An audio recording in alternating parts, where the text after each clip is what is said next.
The shy 14-year-old boy with acne sat across from me, visibly uneasy as he fidgeted with his hands. Eventually, he looked up at me, embarrassment clear in his eyes, and spoke softly, "I know you're my biological father, but it feels really strange to actually call you Dad." His words brought tears to my eyes, a familiar sensation lately. "I understand, Tom. It's been a long time for me too. You know, when you were born, your mother and I named you Thomas, but because you were so small, we called you Tom Thumbed." Memories flooded back, threatening to overwhelm me. Taking a deep breath, I continued, "For now, how about you call me Uncle Bill? Would that be easier?" Tom nodded silently, glancing at the other person in the room, Jane Seymour, a court-appointed counselor tasked with assessing our situation. Jane made notes in her pad and then turned to address me. "Mr. Yates, there are several things we need to arrange before proceeding. You understand that you'll need to move permanently into Tom's home? It may pose challenges given the circumstances, but the court deems it necessary for Tom's stability. How soon can you be settled in?" I hesitated, momentarily considering backing out, but I knew this was crucial for Tom. "I can have everything packed and ready in 2 hours," I responded, mindful of my modest one-bedroom apartment and limited possessions. "Very well, Mr. Yates. I will inform the judge that, in my assessment, this arrangement could work.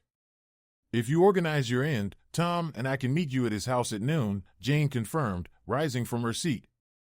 Tom followed her out to the reception area of Bridgetown General Hospital, a place that once held happier memories for me, times with Yvonne, my ex-wife. Now, thoughts of Yvonne were clouded with bitterness. She lay in intensive care, comatose from a tragic accident. John Hempstead III, the man who had betrayed me and stolen her heart, was already in the morgue downstairs, a victim of the same incident. Despite knowing it was taboo to speak ill of the departed, I couldn't help muttering, "Good riddance." The news of the accident had reached me only when Jane appeared at my workplace. "Mr. Yates? Bill Yates? I urgently need to discuss court matters with you." "Oh, great," I thought to myself sarcastically. "Mrs. Seymour, is it?" I glanced at her name tag, skeptical and slightly annoyed. "I've served my time and I'm trying to move forward with my life, such as it is. What does the court want from me now? I own nothing, have no savings worth mentioning, and owe nobody anything." Jane looked frustrated as she led me away from the other mechanics working on the car. "Mr. Yates, your ex-wife is in critical condition at the hospital. Your biological son, Tom, is okay. They were both in a car accident yesterday morning. Tom needs someone to care for him." "What about that jerk, John Hempstead III, or whatever number he was?" I interjected. "Hasn't he been doing a splendid job raising my son to be Tom Hempstead IV? Why can't he take care of him?" "He's deceased, Mr. Yates. He died in the accident," Jane replied solemnly. "As you know, there are no other family members on either side to look after Tom. If you don't step in, he'll have to go into state care at one of the town's orphanages. There are no available foster families either. You're his last hope for a caregiver." I sank into a chair, overwhelmed by the gravity of the situation. I hadn't seen or heard from Tom in over 12 years, since he was just 2. It was around that time I discovered my wife, Yvonne, was having an affair with John Hempstead. Yvonne had recently returned to working night shifts at the hospital, a job she loved. I had always covered during the day, ensuring someone was always there for our son, Tom. Little did I know, John Hempstead III had orchestrated Yvonne's night shifts, working alongside her. Everything seemed fine at first. Yvonne would return home exhilarated when her patients recovered, and distraught when they didn't. She leaned on me for comfort and support during those emotional times. But things changed about 4 months in. The cliché unfolded predictably. Yvonne began staying later at work, citing emergencies. It often rushed me to get to my job at the garage, which was frustrating, but I tolerated it for her sake. The next peculiar change in Yvonne's behavior was her immediate rush to the shower upon arriving home, replacing our usual routine of hugs and kisses with a distant blown kiss. She explained it away as a precaution against hospital germs that had suddenly become worse that month. I questioned the sudden severity but decided to endure it for her sake, trusting she knew best. The final shift in our relationship pattern was the absence of intimacy on any day she worked. We used to find moments in the evening, when Tom was resting and I returned from work, to connect intimately. With her shift starting late, there was ample opportunity, but she brushed off my concerns, suggesting we were no longer teenagers and belittling my desire for closeness. Her dismissive attitude and sharp remarks left me puzzled. Something wasn't right, and I knew I had to investigate. Through discreet conversations with her colleagues, I discovered that Yvonne and John were spending all their breaks together recently. They frequented the hospital cafe, sometimes disappearing for entire breaks into private rooms, emerging afterward holding hands, moving with a post-intimacy slowness. I also learned they often concluded their shifts in John's locked office. Realizing the truth, I decided to protect myself financially before confronting her about divorce. I took precautions, securing funds and altering policies. One morning, with Tom in my arms to avoid suspicion, I even managed to sneak into the hospital during one of their meetings. They didn't notice me, but I saw the signs on Yvonne, the look in her eyes, the sway of her hips, the relaxed way she moved, all evidence of her infidelity. It shattered me. Filled with anger and a thirst for revenge, I sought help from a hospital maintenance technician I had helped in the past. In exchange for some favors, he agreed to install a hidden camera in John's office, streaming footage directly to my home computer. Easy, he assured me, and by that Friday, it was done. He showed me how to operate the camera and record the evidence I needed. The footage I captured left me numb.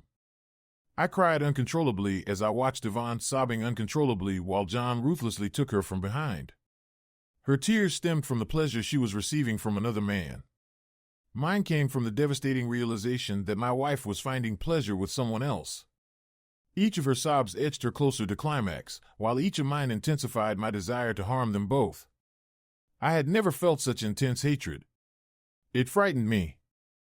My vengeance had to be decisive. I took the usual steps: lawyers, divorce papers, alienation of affection claims against John, even suing the hospital for workplace misconduct. They were all served at their workplaces simultaneously. My ultimate plan was to upload the incriminating video to our Facebook page, exposing them publicly. Facebook's moderators took 2 hours to remove the post, but the damage was irreversible. Everyone knew the truth. Yvonne's friends abandoned her, and both she and John faced severe reprimands from the hospital management. They were demoted, especially John, who was now required to work separate shifts from Yvonne. But the damage had been done. During one of our court-mandated counseling sessions, I confronted Yvonne with a single question: why? She looked at me sadly and began, "Bill, I still love you, but I struggled to show it. John was there for me during times when you weren't. He comforted me at the hospital when things were tough. He made me realize that you would always be a mechanic, a grease monkey, as he put it. He made me believe I deserved more, a future as a partner to a rising hospital manager, someone who could provide real security. Eventually, we fell in love and spent as much time together as we could. That emotional bond turned physical, Bill. John's passion was wild and thrilling. He was more endowed and knew how to use it. I know it sounds harsh and heartless, but those reasons were real for me." I couldn't bear to look at her, fearing my own reaction. Sensing the futility of further counseling, the therapist wisely ended the session and canceled any future meetings. She knew there was no hope for reconciliation. I was shattered, my heart consumed by hatred and betrayal. The court proceedings commenced with Judge Georgina Webster making her displeasure with my actions clear from the outset. Despite my lawyer's attempts to justify my actions, Yvonne's lawyer, backed by the judge, swiftly countered every argument. I felt defeated. "Mr. Yates," boomed the judge from her imposing perch, "you attempted to conceal marital assets, including money, insurance policies, retirement funds, and other assets, all with the intention of making access difficult for your spouse. She is not only your ex-wife but also the mother of your child, entitled to every form of support this court can secure for her." With those words, all my financial security evaporated. She was awarded 85% of our funds and full ownership of the house. Furthermore, Mr. Yates, the judge continued sternly, your actions on the shared social media platform were reprehensible and, I might add, illegal. Posting revenge porn carries severe legal consequences. Regardless of your grievances, you had no right to distribute explicit material without your spouse's consent, which you did not seek nor receive. I glanced bitterly at what I now thought of as the betrayers. They smirked and congratulated each other, and when they noticed my gaze, they shared a kiss. It felt like a final blow, their intimacy, my demise. Judge Georgina Webster delivered her verdict decisively. Mr. Yates, please rise. Your divorce is granted, but charges of fraud and revenge porn will be handled in criminal court. With your ex-wife now sole owner of the residence where she and your son reside, full custody is granted to Miss Yvonne Shine. The gavel fell, sealing my fate. My ex-wife wasted no time in reverting to her maiden name, Yvonne Hampstead. I was taken into custody awaiting my criminal trial, where I was found guilty and sentenced to 8 years in prison, primarily for the revenge porn and fraud charges. It was a harsh message from the court about the consequences of such actions.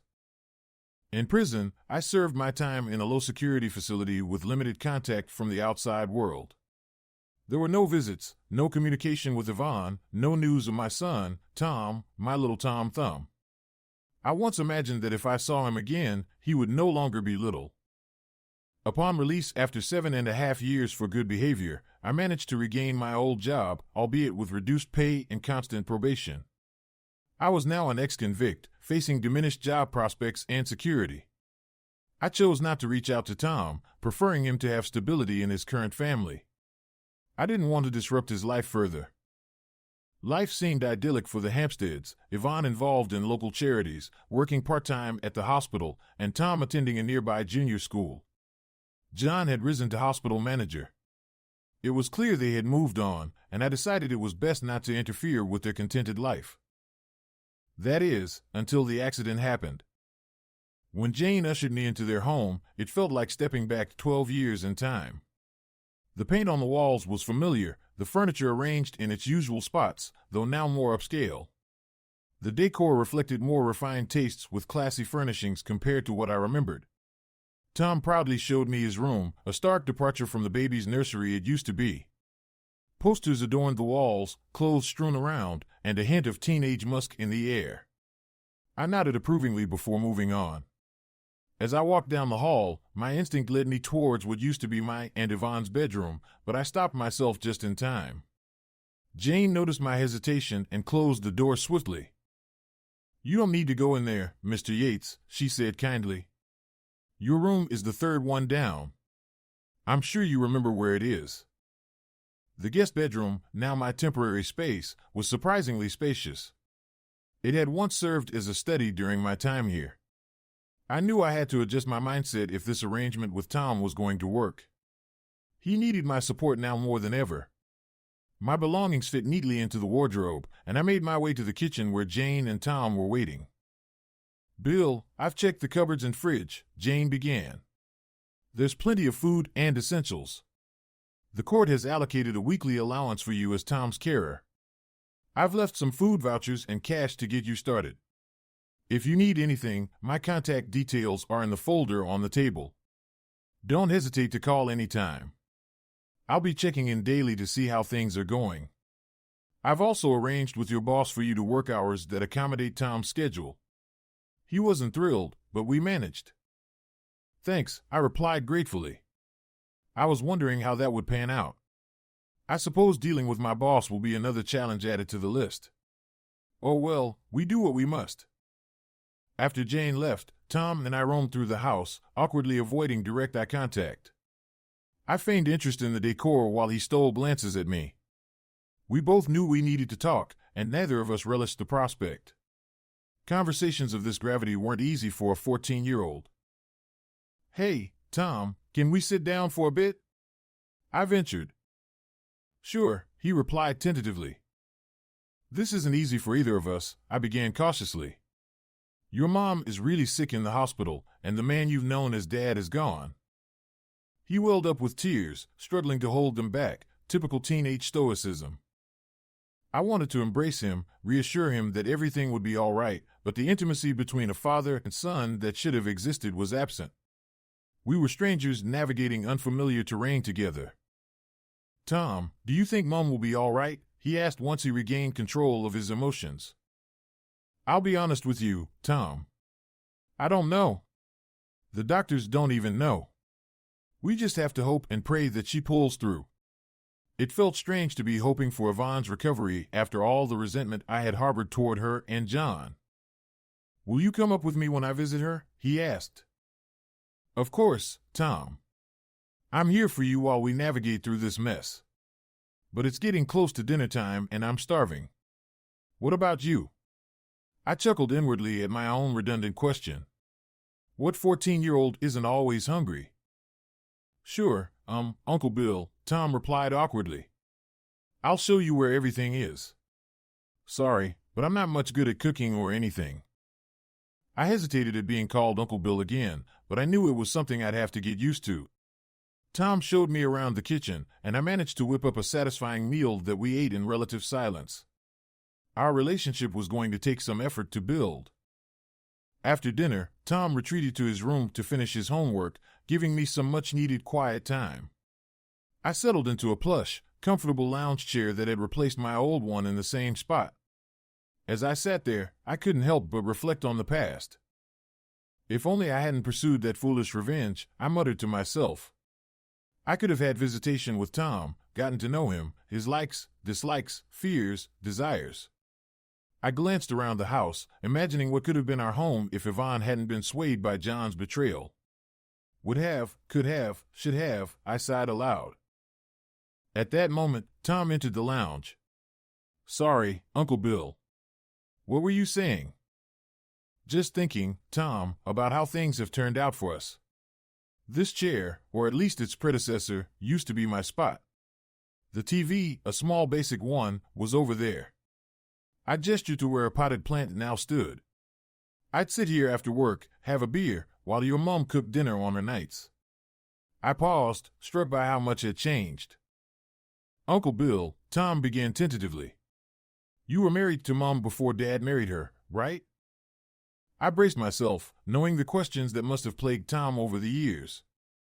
That's right, Tom, I replied evenly. What happened between you guys? There was, the question I dreaded.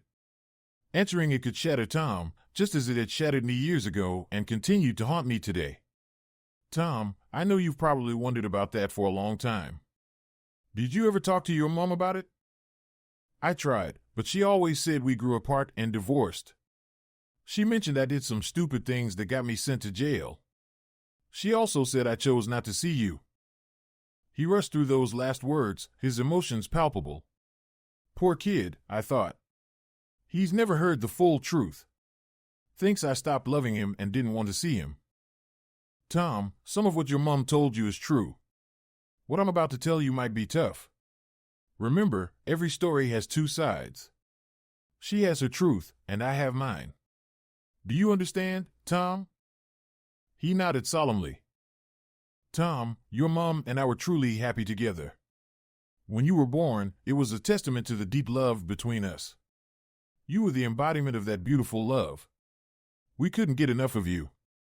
We'd playfully compete to hold you longer, spend more time with you, and just marvel at every stage of your growth. Our Tom Thumb was growing before our very eyes, in a home filled with love.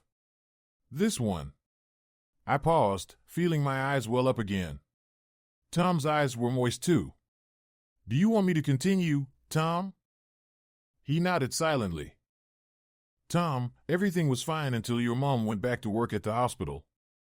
You know how much she loved, and probably still loves, nursing. She started spending more and more time with, I almost said bastard, but caught myself just in time. She started to spend more time with John. He was the one who got her that job. He arranged for them to be together on every shift, so he could talk to her more and more.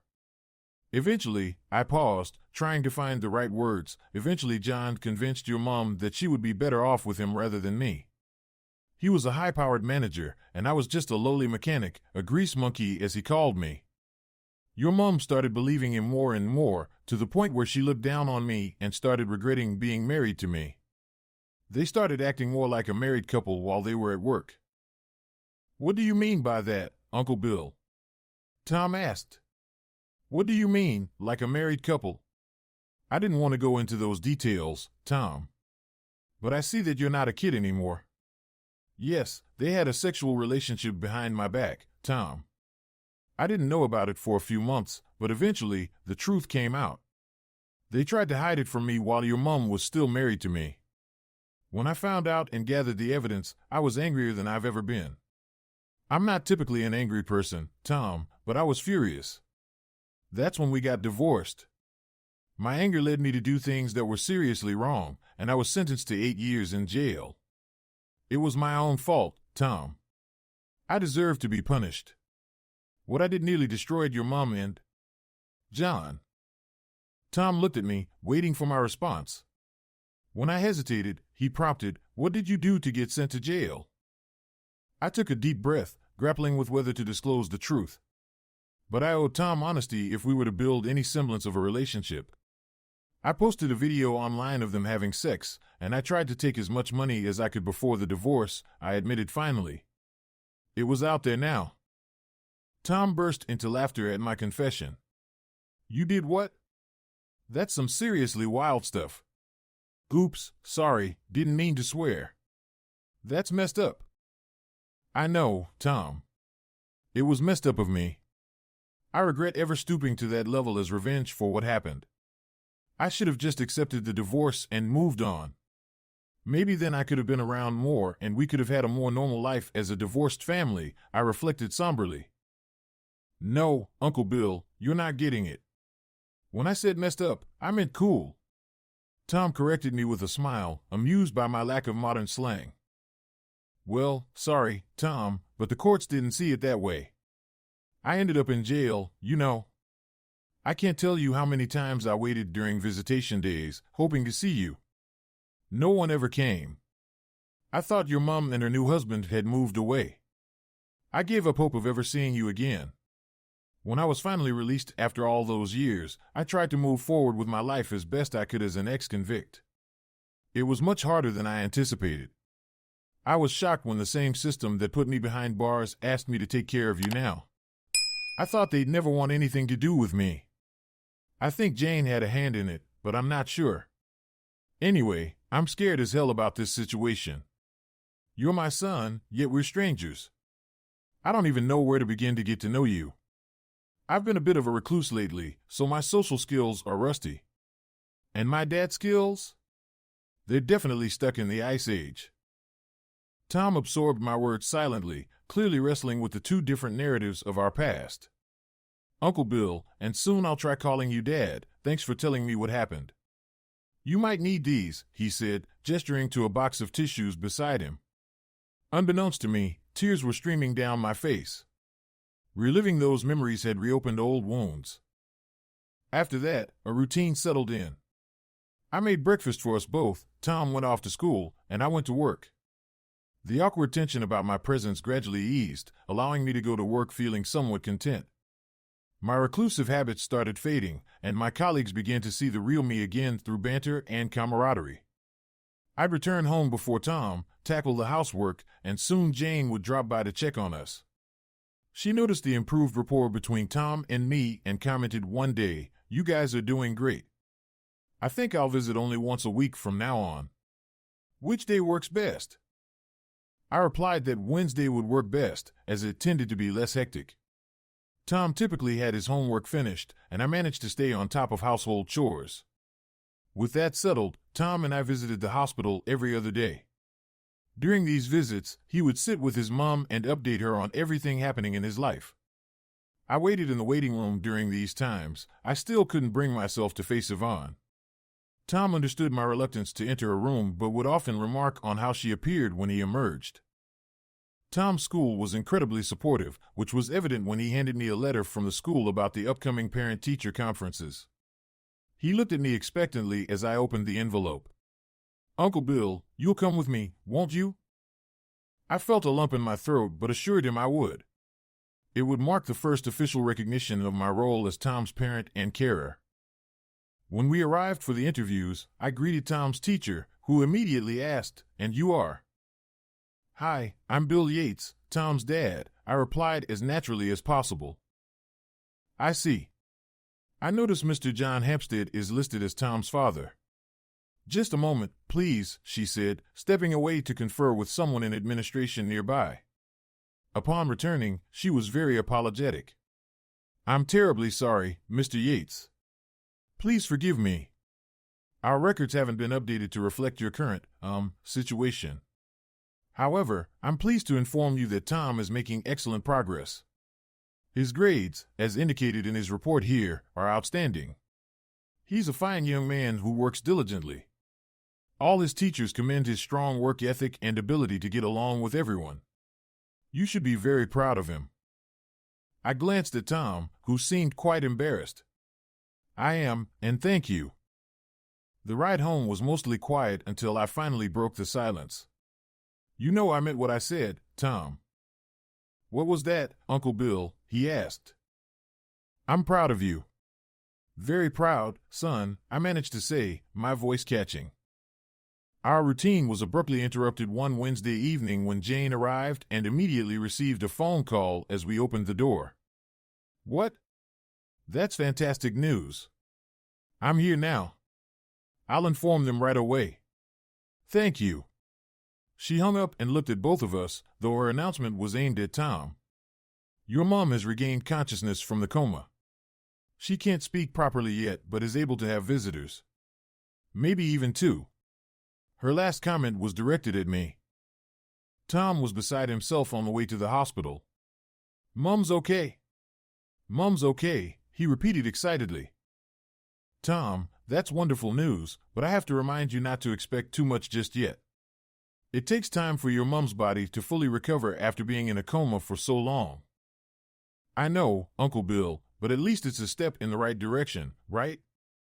Yes, it is, Tom.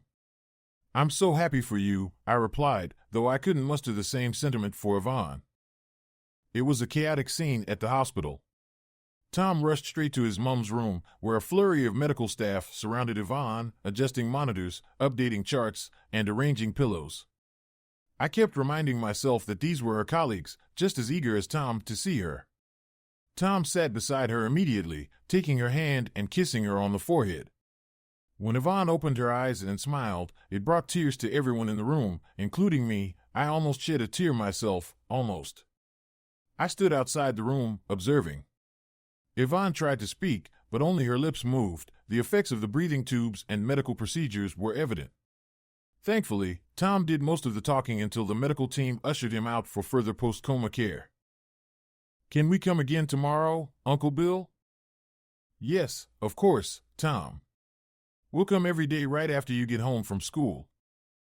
And so, a new routine began. Tom came home, we headed to the hospital. Tom spent time inside the room talking to his mom, while I waited outside, catching occasional glimpses of their interactions. Once, I thought I saw Yvonne turn her head toward the door, but I quickly ducked behind it before she could spot me. Tom gestured in my direction, but I ignored his attempts to draw my attention. Tom was unusually quiet on the way home that day. Uncle Bill, he began, we've always been honest with each other since we reconnected, right? Yes, Tom, I believe we have. What's on your mind? Tonight, Mom asked about who's been looking after me and how things are going. I told her it's Uncle Bill, and she asked who I meant. When I told her, she gasped. I thought she might have a seizure or something. She asked if you were there at the time, and I said you were. She tried to see you, but you were gone when she looked. She wants to speak with you. How do you feel about that? I was taken aback on several levels. First, that Tom felt comfortable sharing this with me and seeking my opinion. Second, that Yvonne actually wanted to speak with me after everything we'd been through. And third, that I was even considering complying with her request. What a tangled mess. Tom, you know the history between your mom and me. What she's asking might be beyond where I am right now, I explained cautiously. He looked disappointed, so I added quickly, maybe it's something I would consider in the future, son. That seemed to satisfy him, but it left me far from content. Yvonne continued to regain strength each passing day. When she received the news of her husband's death in the crash, she reacted with profound sadness.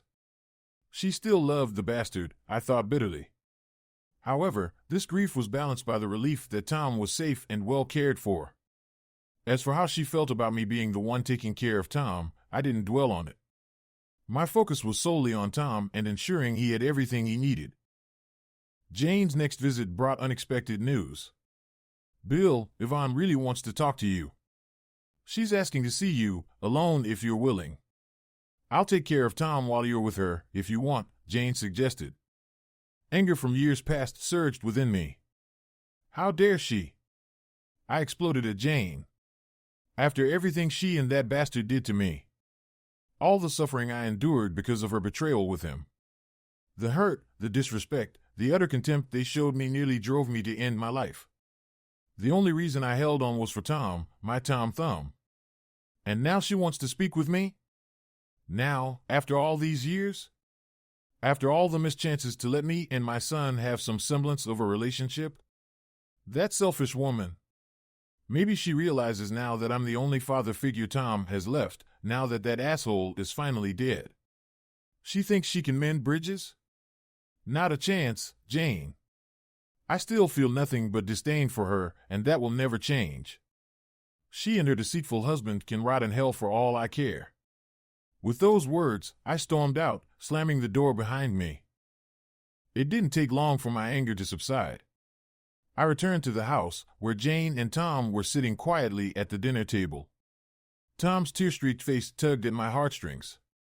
Jane, I'm sorry. You didn't deserve that. You were just caught in the crossfire, I apologized, my gaze shifting to Tom, who seemed withdrawn. I couldn't let this stand. To hell with it, I thought, determined to show Tom the fatherly love he deserved. I approached him and enveloped him in a tight hug, the kind a father gives his child. I'm sorry, Tom. I'm so sorry, son. I've loved you from the day you were born. I never meant to cause you so much pain, I whispered, tears streaming down both our faces. Jane, though visibly uncomfortable with the raw display of emotion, remained composed for our sake. Eventually, Tom returned the hug. It was a moment etched in my memory forever, one of those precious moments that a father cherishes. My son, on the brink of adulthood, showing his love for me openly for the first time.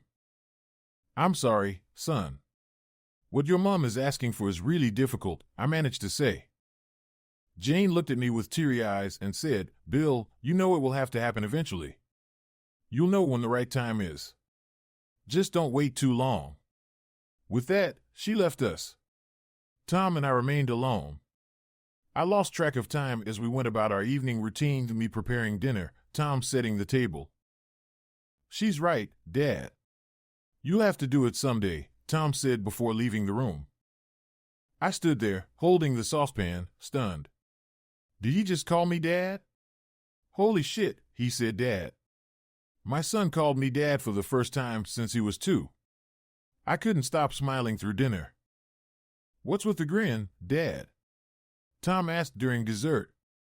You've been smiling all through dinner. Is something going on? Tom, you made me happier than I've been in almost 13 years. And I think you know why, I replied, still smiling. I know, Dad.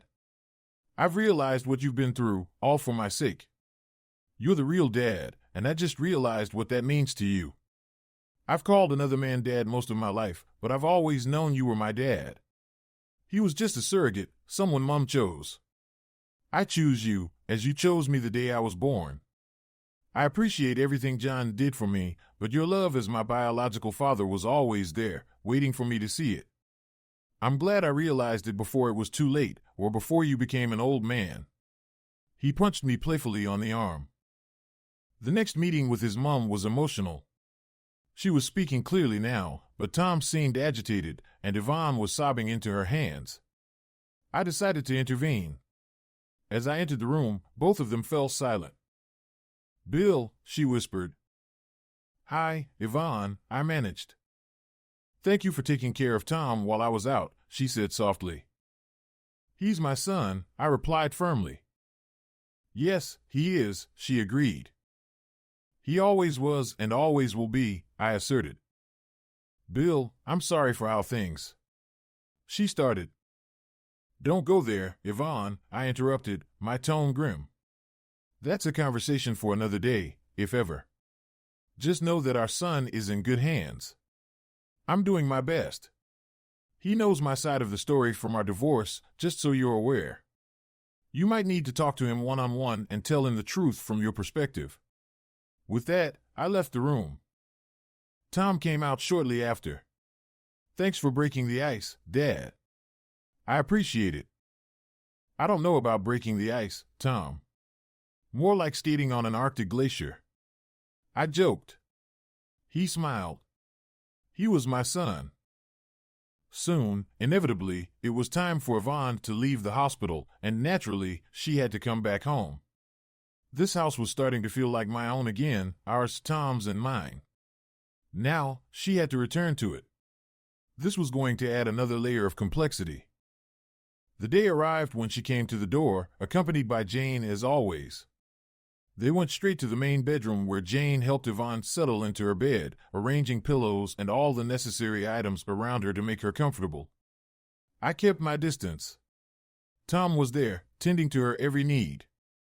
Dinner time came, and I cooked enough for all of us. Tom brought the food to Yvonne in the bedroom. I ate alone while they caught up. Is this how it's going to be? I wondered. And it was like this for many weeks, until the inevitable day arrived. She came down for dinner at the table. Tom was overjoyed. Just like our old family, he blurted out before realizing what he had said. Sorry, he mumbled and resumed eating quietly. So did I. And Yvonne. It was becoming increasingly uncomfortable for all of us, and one Wednesday, I finally spoke to Jane about it. Jane, this can't continue like this. It's tearing all of us apart. Tom is thrilled to have his mom home again and to have me in his life, but I still can't bear to be in the same room as her. I'm sorry. Bill, you need to take the first step to normalize things with Yvonne to some extent. I understand what you've been through. I haven't told you this before, but I've also been through a divorce because of infidelity. It took me 2 years before I could even speak civilly to my ex. I feel your pain, but you have to think about Tom. You know that. Try to reach some understanding with your ex-wife so that Tom doesn't have to live in a toxic environment at home. He's such a good kid. Don't damage him by exposing him to constant negativity and hatred. Please, Bill, do it for him. Damn it, I thought. She's right. I took a day off work and, while Tom was at school, I asked Yvonne to join me in the living room for a talk. She seemed hesitant, probably expecting a confrontation about her past actions. Bill, she began, but I cut her off. Yvonne, first let me say that what you and John did to me was utterly despicable. You broke my heart so completely that it took years of soul-searching, along with counseling during my time in jail, to find any light in my darkened heart. I wanted both of you dead. But I knew that would leave Tom alone. So, I'll say it plainly and honestly, I'm glad he's dead. She stifled a sob at my words. He took away the person who filled my heart with joy and hope, that was you. He stole you from me. Not because of anything I did or didn't do, but because he convinced you that you deserved better and that I was beneath you. He was nothing but a conniving, deceitful bastard who planned from the beginning to have you for himself. He fed you lies and disrespected me. I'll never forgive him for what he did to you, and I'll never forgive you for allowing yourself to be ensnared in his web of deceit. You didn't trust me, but you trusted a man, if I can even call him that, a snake who schemed and manipulated you from the start. I paused, taking a breath. I wasn't shouting. Strangely, I wasn't even angry. I was simply speaking from my heart. Tom needs both of us now. He loves you. I don't, and I never will again. I don't think I can ever love anyone else after being treated so coldly and cruelly by both of you. I'll forever call John bastard, and I'll forever think of you as whore. I'm sorry, but that's the truth. I'll live in this house, which isn't really my home anymore. I'll provide for Tom and be the father he needs. But I won't provide for you. I'm sure that bastard had some insurance or something that will support you, but that's it. End of story. Yvonne was sobbing uncontrollably by now. After a while, she managed to regain her composure and simply said, "You're right, Bill. Everything you said is true. I won't apologize because it won't heal your pain. Tom has brought a ray of light to your heart, which I darkened so cruelly. I agree with everything you've said. I'll try to be civil, especially around Tom. If it means anything, thank you for being there for our son. He's grown to love you again, a love that I envied, but one that was destined from his birth. Thank you." She retreated to her room, and from then on, a semblance of normality prevailed. Tom grew up, graduated from college, and started his university studies. He wanted to study counseling, especially family counseling. Poor kid could write the book on that. As soon as Tom left for university, I moved out to my own place. That quest for revenge years ago had consequences far beyond what I intended. Thanks for watching and have a great day. Write your opinion in the comments.